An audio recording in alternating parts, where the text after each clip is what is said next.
Yeah, it is true that I could have joined other institutions. In fact, I had a few opportunities to do that, but nothing came close in appealing to me to the appeal of UJ. Um, and there are several things about UJ which I find very exciting. I think UJ is a young institution, and I'm not saying just young in terms of the 8 years of existence, but young in attitude, young in outlook, youthful in its vibrancy.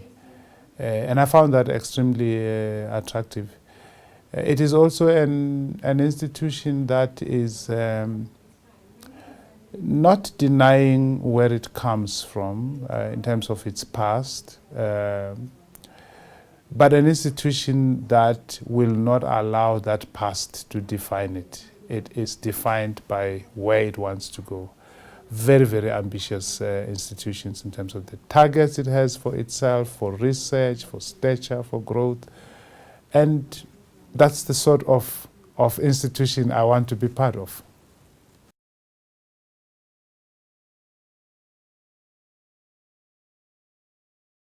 You know, this portfolio is actually, if you like, the lead portfolio of the institution.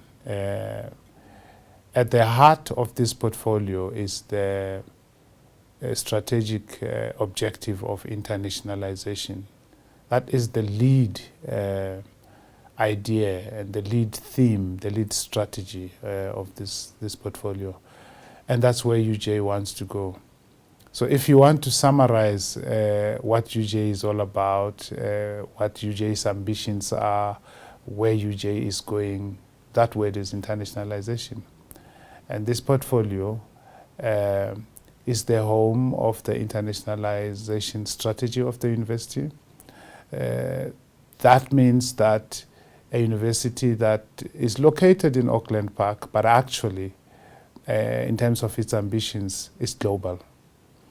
A university that is looking out for students from all over the world, looking to send its own students to universities all over the world, looking to become a collaborative partner with the top 100, top 500 institutions in the world, and looking to produce international standards for its residencies, for its student affairs, for the development of students, and in terms of stature and branding, which is the advancement aspect of the portfolio. So I think international is the benchmark, international is the ambition, international is what UJ is all about, and that's really what the portfolio is all about.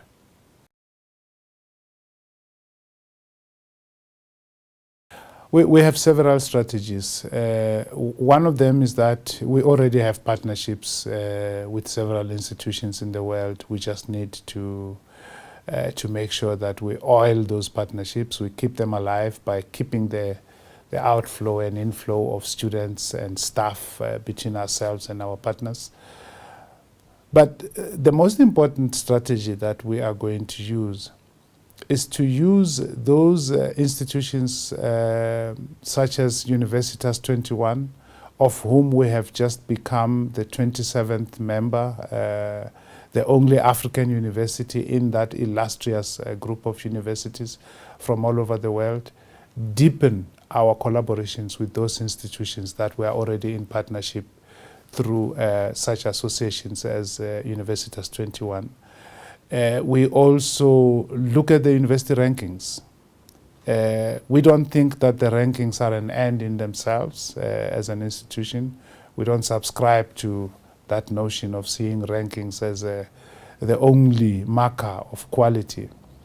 But what we want to do is to say, as an institution, we are going to look at the top 100, look at the top 500 institutions in the world, and start to engage them in collaborative research, in collaborative publications, so that we can start playing the game at that level as an institution. Those are some of the strategies that we have in store.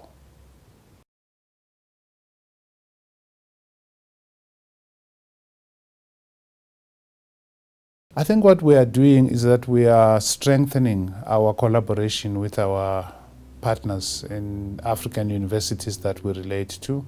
We have a growing footprint, if you like, on the African continent, in West Africa, in East Africa, and of course in Southern Africa. We collaborate with several institutions, the mention of which would probably take too much space.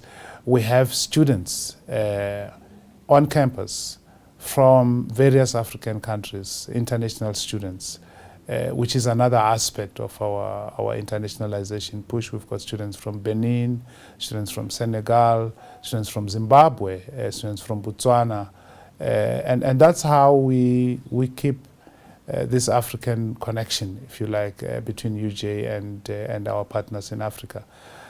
But I think we're doing something more. What we're doing is to use that momentum of connection with African universities for new connections with universities in Asia. For example, we hosted this year the QS Maple Conference, where there was at least 100 universities from all over Asia and the Middle East. And we want to duplicate, if you like, the model of our relationship with African universities by building new relationships with universities in Asia, Asia being an important partner for Africa, for South Africa, BRICS. South Africa is part of that. We have just signed an MOU, for example, with the Nanyang Technological University of Singapore, one of the fastest growing universities in the world, 21 years old, part of the top 50 universities in the world. That university is now our partner. So from Africa, yes, we're growing. We want to develop deeper roots on the continent, but we're also looking to Asia to develop more expansive connections with excellence as the marker of our intentions in all these outreaches.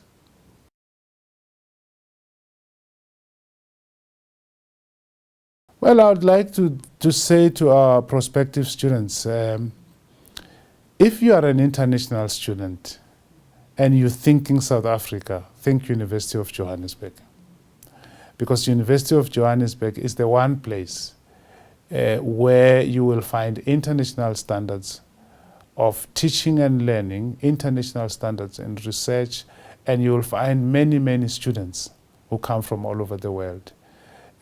So that's the message I'd like to send to prospective students who are international. To South African students, I honestly, having been in the higher education sector for more than 20 years myself, I don't know a better place I would want any young person to go and find their education than UJ. We are interested in the development of young people, of students. And for us, it's not ultimately about this or that degree. We want a UJ student to come out of here being a full person with cross-disciplinary skills, with life skills, with employability skills, with the skills not only to look and find a job, but the drive to do so, and to create a job if you can't find one. Those are the overall skills you'll find at UJ, and not merely come out with a piece of paper in your hand, but you'll come up very much armed, if you like, to tackle the world.